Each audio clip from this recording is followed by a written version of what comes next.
me Dr. James Hughley and Dr. Sarah Vinson. And I'm just gonna get started right now. Between George Floyd, Jacob Blake, Breonna Taylor, the pandemic, the last few months have made the impact of racial trauma on children and adults feel really acute. What does race-based trauma look like in a child or a teen? And Dr. Hughley, you've written, how can they choose to see it? How can educators choose to see it or not see it? And either one of you can weigh in here. I'll jump in first. Tracy and team, thank you very much for having us. I'm excited to be here, and I wish it could be in person in Cambridge. I haven't been there in many years now. I hear there are several Darwins all over the place now, so that would be great to get back to. What does it look like? It looks like a lot of different things. It can look like distress. It can look like anxiety. It can look like physical health problems. It can look like blood pressure. It can look like many different issues in our young people. We know that in schools, it can look like a child's having a behavioral problem. It can look like a lack of focus. There are students that might externalize it. There are students that might withdraw. We have to be aware of both of those things. This summer has been really, really, really intense for the Black community and the Asian community and some others that have been affected by the pandemic and these acute racial policing instances and murders. And I do want to make the point, though, that these events are not new. They're not new. The camera work and the visibility is new, but these events are not new. And so when we look at our communities that are impacted by racial trauma, we're talking about intergenerational issues that we need to address and acknowledge in schools, in clinical settings, to support families and youth. And to see it, I think there are really two things that we need to see. One is, yes, interpersonal discrimination.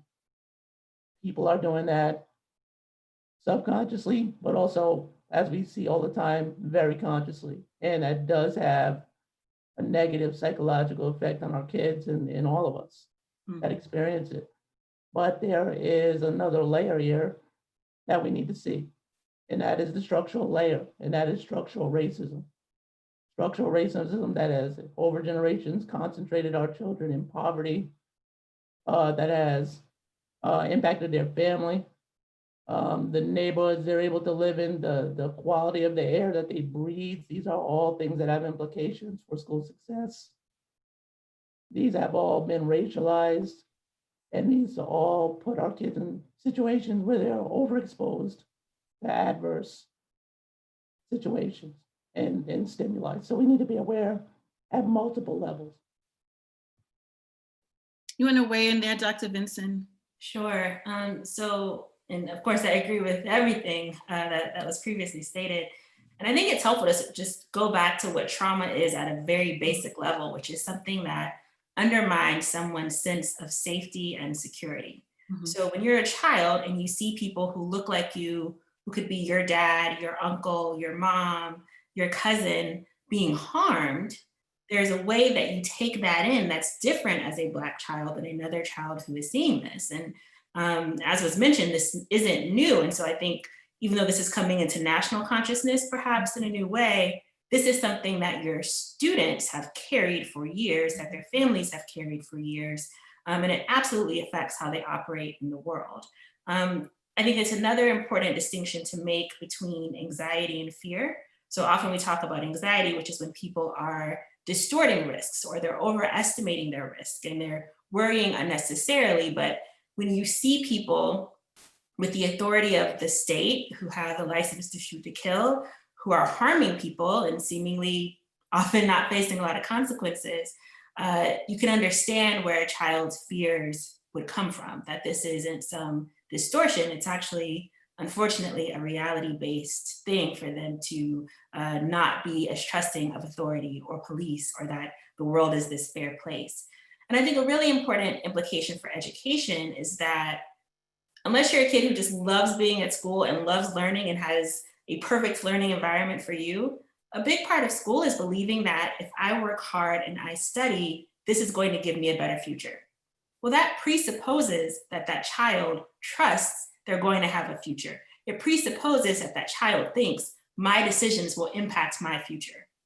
And if they're in a situation where they feel hopeless because there's limited upward mobility, or they feel unsafe because people like them are being killed, then it's going to be really hard to buy into the fact or this idea that you should work hard now so that you can have a good life later. I mean, that's heavy to even think about that. As you were talking, I was thinking about Jacob Blake's children. Like what, how do you deal with a situation like that? If you're the teacher, these students are coming back to school, their friends, the kids in their community, like what should educators do? How do they support the children and the families? So a big piece of being supportive is giving people space to talk, being validating and not dismissing their concerns. So often we want to be reassuring and say, oh, it's not that bad. Oh, you're fine. Oh, it's safe. But the person who's experiencing that fear response needs validation. They need to be told, yeah, it makes sense you feel that way. I feel that way too, if that's an honest response. And that you model what it's like to have these difficult emotions and to articulate them and to own them and then to adaptively cope with them. Mm-hmm, mm-hmm. Yeah, I will second what Dr. Vincent said. And in our practice in schools, when we partner with schools, we use restorative practice frameworks to do some of these very activities, to give space to be heard, to give space to be loved, to give space to relate, and build connections and then leverage those connections to create safety in that context. We had a situation in Pittsburgh where 2 years ago, a teenager, recent high school graduate in a district we partner with, was killed by the police, running away from a car that had been pulled over, shot in the back, killed by police, Antoine Rose. When that a year later, went to trial, officer fired the shots, found not guilty.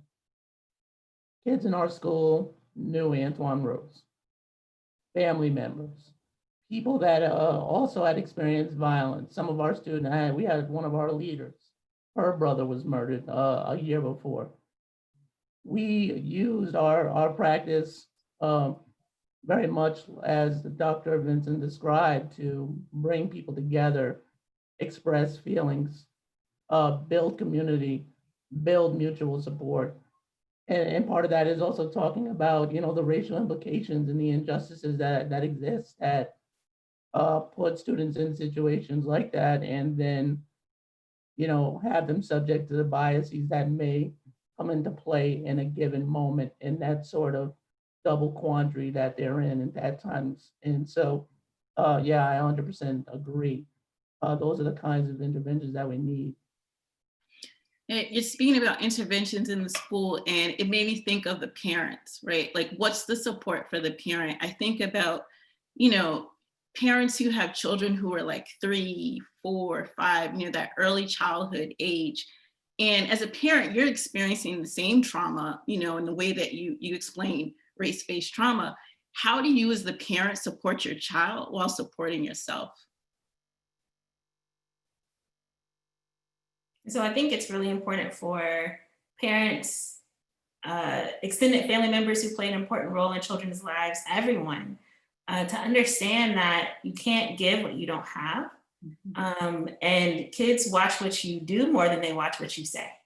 So a big part of you supporting them is shoring up your own resources, checking in with yourself, really being intentional about coping adaptively and having honest conversations about what it's like for you too, because that modeling is going to be really important. And, I have these conversations with moms in my clinics all the time where they say, I can't go to therapy, I have to bring him. And I have to explain, you are the most important person in the world to your child. As you go, that's the way he goes too. And so let's think about how we can get you both what you need. Because I have 30 minutes with them and you're with them all the time. So if you see that you are fraying at the edges, if you're not getting sleep, if you're not getting movement, if you're not eating okay, understand that that has direct implications for your ability to be a supportive force for your children. Oh, and there are clinical interventions emerging that seem to be effective in helping parents manage these racial stressors with their children. The Embrace program out of Michigan, Dr. Rihanna Anderson there, who I wrote with on this issue in the summer. They're doing great work. Of course, Howard Stevenson at UPenn, many emerging programs. We're developing work at Pitt based on these and other models, and based on our conversations with parents around how they manage these issues, particularly in the school setting. And we've talked so far about, some of the most disturbing instances that can happen. People being murdered on television or in your community or in front of you. But there are also everyday racist actions that occur. So what happens when, as happened in one of our schools, a teacher says in front of a student that my bad kids are Black kids. Mm. That's a problem. The child has to now come home and process that with the parent. What does the parent do? And so some of the things that parents tell us that they do that has been effective for them, one, obviously they advocate, they go to the school, they confront the teacher, they confront the principal and seek action, and often in coalitions, which can be powerful. They join anti-racist groups within school districts. But other parents embed themselves in the school in cooperative ways so that they're on the front line, and they can maneuver around the school structure so they can sort of make sure if they have the pull, their child's not in the class with the teacher everybody knows has problems. And lastly, it's very important for parents to affirm their children in the face of these events. You have to validate what they've been through. Some parents believe in race-blind approaches to parenting. Well, it's a problem for Black kids. It's actually counterproductive for Black kids. You have to acknowledge what they've been through, give them the emotional support, and then encourage that they can do it. Because our history is one of resilience and overcoming, and you leverage that history and those stories to encourage young people in the face of these unfortunate forms of oppression. I just wanted to add really quick. I so appreciate Dr. Hughley's point about the harm of race-blind approaches, because unless you give your children context to understand why people are treating them the way they are, they can internalize that. Mm-hmm. So they have been taught that adults are right, adults are good, you do what adults say. So if adults are treating them in a negative way, their first default is going to be to think, I deserve that, or I have done something to bring that on. Whereas if you help them understand this in a broader context, they can understand racism rather than thinking there's something wrong or bad with me. With that said, I'm wondering, Dr. Hughley, you talked about us dealing with this as Black people over time. Like, is that trauma in and of itself to be, to tell your kids to be resilient, we're strong people, we'll get through this? Like, what are your thoughts on that? I mean, that's what I've been told. Like, we're resilient, we're strong, suck it up, smile, don't cry. Yeah, you gotta work twice as hard to get half as far. Those kinds of things. That's a really interesting question, especially from a developmental psychological perspective. And I think that's like sort of the frontier of the work. We kind of have a sense that having these conversations are really important and valuable, and they do promote positive psychosocial outcomes. They do promote positive racial identity. They do promote academic achievement. However, the best way, and what I hear you asking is, to some degree, what's the best way to have that conversation? And can I be discouraging in having that conversation? Can I be re-traumatized just by the fact that I have to go through this? And the best work that I've seen is, it says that you do have to acknowledge it, because as Dr. Vincent just talked about, you run into issues of internalization and attribution, and where students will think the problem is. when you just look at our societies, you look at our neighborhoods, and you look at the difference between all Black neighborhoods and all white neighborhoods, you'd see that. And they're making some determination as to why that is, whether we talk about it or not. And what we tell people in our sphere is, if you don't talk about race, how do you explain inequality? Mhm. So we really have to do that with our children. I think we have to do it with honesty, but also with compassion and encouragement, because it is the reality that they're going to face. I guess I want to follow up to that, right? We're talking about, Black children of Black families, to white educators. What would you tell them to help support students and families who are actually dealing with this race-based trauma? And like you said, it's not something that's today, this is ongoing. I think it's important for white educators and people interacting with children to learn about the neighborhoods and the communities that your kids are coming from, to learn about the things that they've experienced, the oppression that they continue to experience, because often there's a lack of context around sort of why things are the way they are. So are your kids from a community that was negatively impacted by redlining? Are they negatively impacted by mass incarceration? So things like that, that you should just be aware of if you're serving these children, because they have direct implications for the stability of families, how they function, what that child has as their examples around them, their potential for upward mobility, like all of these things. So just having a sense of that. It's been interesting this past summer, just how much very educated people don't know about parts of town that are just a few blocks away from them. Mhm. So square one is learn about some of the things in your city at a very local level, because this exists everywhere. The other thing I would say is understand there's bias, right, which we often pay more attention to, and I think in some ways it's a less loaded word than racism. Mhm. So being aware of your bias is important, but being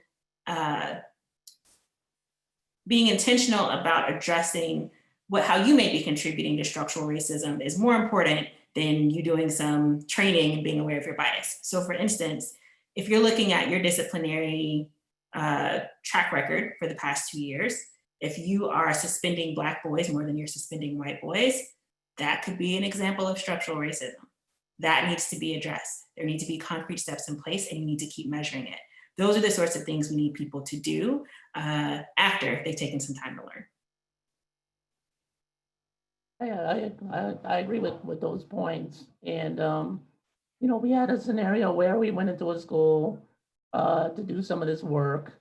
And, we presented our entire layout around, community building, relational culture, restorative practice, and racial equity.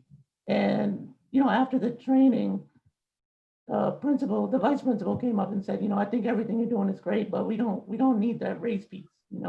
Let's not talk about that. And I had to say, this is fundamental to the work. And in reality, this district, like most, had, pretty significant racial disproportionality and disciplinary rates, as Dr. Vincent just described. In our county, Black children are suspended at 7 times the rate of non-Black children. And then read that as white children, because we don't have much more than Black and white here. What is the rationale there? How do people make sense of that? And they're going to locate that within the children and within those communities. If we don't talk about structural histories, how we got here, to the fact that, these communities have challenges that they have with economics, criminal justice, over policing, what that means in the classroom, and our biases and your biases that you bring to the table from seeing that every day in the world on the news. I mean, the news is really, really bad as far as racial biases and coverage of communities, and in the entertainment media. So these are things that I think educators have to acknowledge and unpack, and on a very practical level, to understand your students, to connect with them, you have to really know where you're coming from. So many times, and our lead, our program director, Sean Thomas, talks about the iceberg principle. Well, what you see on the surface of a kid, and we may all be familiar with this, is only one small portion of the story. What is the rest of that story? Too many times in the busyness of a school day, with all the pressures that teachers are under, they're not looking under that cap of the iceberg into what's beneath the surface. And we really have to do that. And we have to do that with a lens towards racial oppression and anti-Black racism and other forms of racism. Yeah. With that said, there's someone who posed the question, what do you do when your administrators are fighting against you as a teacher to support students in this way? You know, when an administrator is saying, I'm colorblind, or it's a disciplinary problem, not an actual race-based trauma. You know, some people haven't even heard the terminology. So how, you know, can I respond to that as a teacher? Yeah, I'll jump in first. I mean, there's no real easy answer to that question. You know, I stand with you. I'm sorry that that's happening. That's happening everywhere, and it's a real challenge. What I am seeing among teachers and among parents, people are starting to organize, and they're starting to build teacher anti-racist networks, parent anti-racist networks. We have these parent anti-racist networks in mostly white districts that are popping up. I'm sure they are giving those leaders a run for their money out there, but I think you don't want to be in that space alone. And it's important to build those coalitions with your peers and, you know, look for specific resources, specific programs that you can bring to bear that have track records of success, so that when you come, you're laying out the problems, but you're also providing potential solutions. And then last, I would say, unfortunately, people are just very self-interested in this world. Surprise. There's something in critical race called interest convergence. Practically speaking, we often have to demonstrate why what we're talking about is of the interest of the entire district. Not just because it's the right or moral thing to do, but how does it impact our overall district's perception? Who's gonna move here? Property values. Jerry Weiss talks about this down in Montgomery County, having to use that strategy to have equity in the district. And to move the policies forward in those ways. And this happens at the state level as well, and to some degree at the national level. Dr. Vincent, I think you could respond to this. There's a white school counselor who's saying, if I bring up this, you know, race-based trauma or talk about an incident related to race to a student, am I triggering that student? Am I re-traumatizing them? How would you, you know, tell me to respond to this student or my students? So it's just like dealing with any other trauma that people experience. As a mental health professional, you know that there's a way that sometimes we remember trauma in a way that's not helpful and that's harder to control, and that there's benefit to being able to put words to it and to tell your story and to do that in a supportive environment. And that's the same for race-based trauma as well. And it may be that the first time you bring it up, they don't want to talk to you about it because they're like, I don't know if I can trust this white lady with this or not. And they may tell you a little bit and see how you respond, see if it's a validating response or one that minimizes their pain, so that they know how much they tell you next time, if they tell you anything next time at all. So often when I hear that, it's some discomfort on the provider's part, or they don't feel as if they have sort of the supervision to handle that. But the reality is seeing people get murdered is more traumatic than having a conversation with a supportive adult around it. And the more supportive adults they have, of course, the better. Thank you for that. Can I add to that really quickly? You know, part of the problem, and this is really a policy issue, is that, you know, the supports that we need in schools from counselors, from social workers, are just not there in too many instances.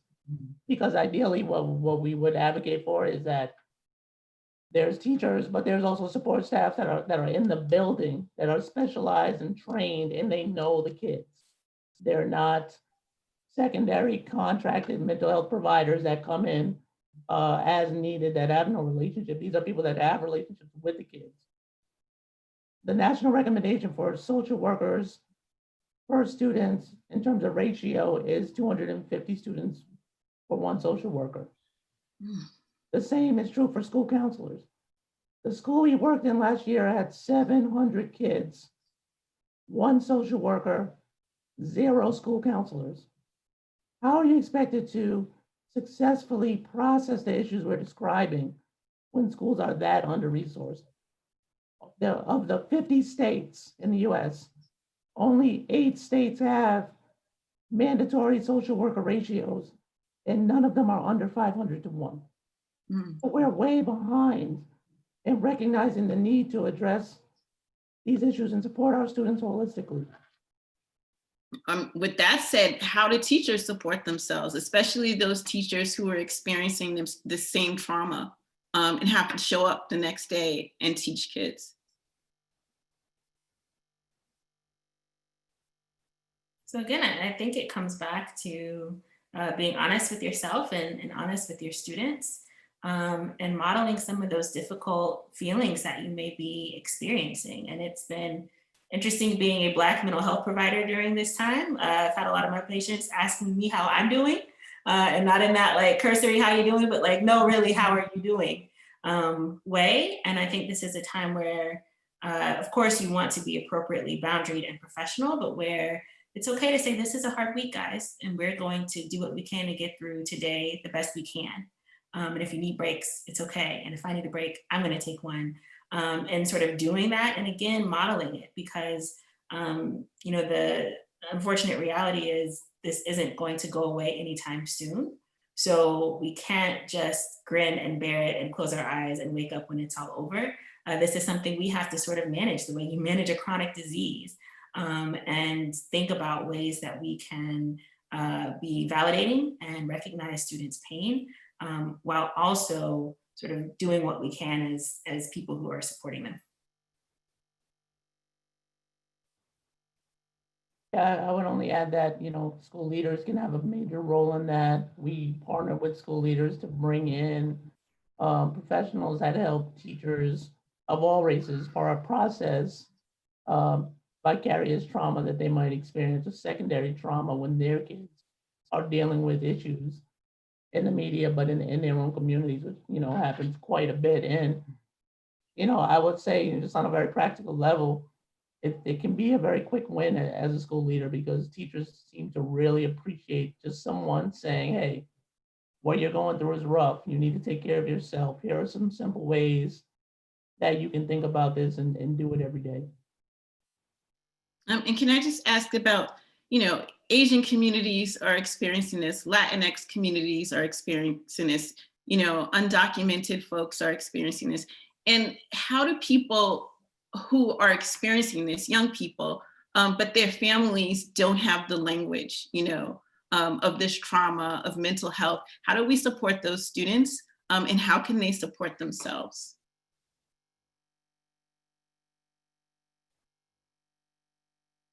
Yeah, I'll jump in on this, and I think this is where it's really important that our schools, you know, have internal priorities to support students and recognizing where they are, where they're coming from, and what needs they might have. We have a school here that in the Pittsburgh district that services a lot of Somali Bantu refugees that have come here to the city.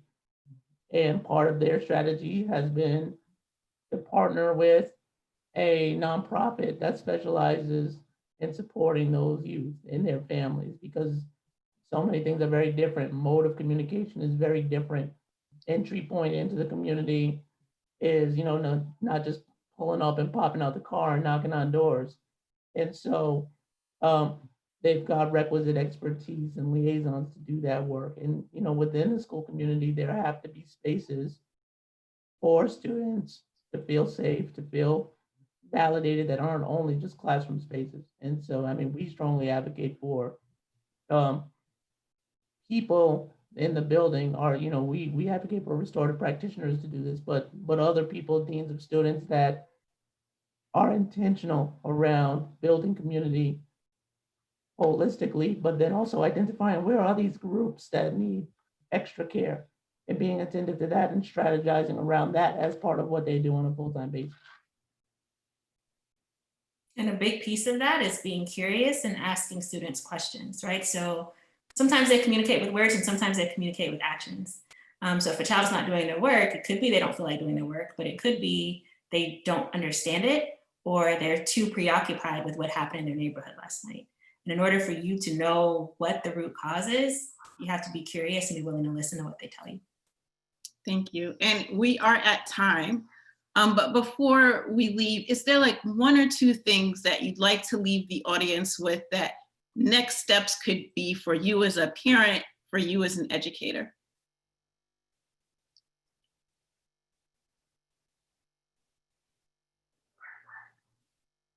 So yeah, I'll jump in and say a couple of things. I think it's important, and I believe it's point 2 on these takeaways, to understand that what our children are going through when we think of trauma for them is different than when we think of trauma of someone coming from Iraq, right?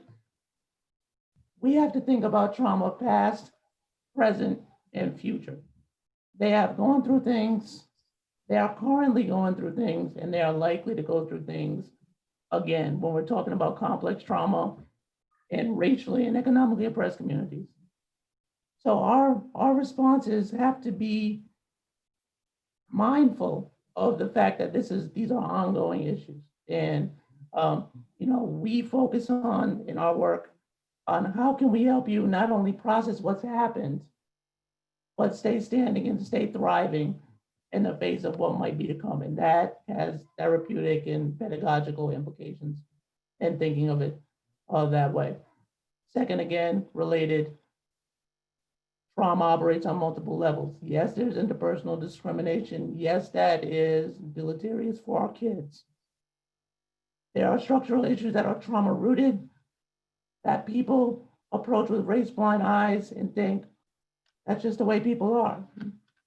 There are many things in this country that have long histories of race, long histories of deliberate, not accidental racial oppression that have created the inequities that schools see.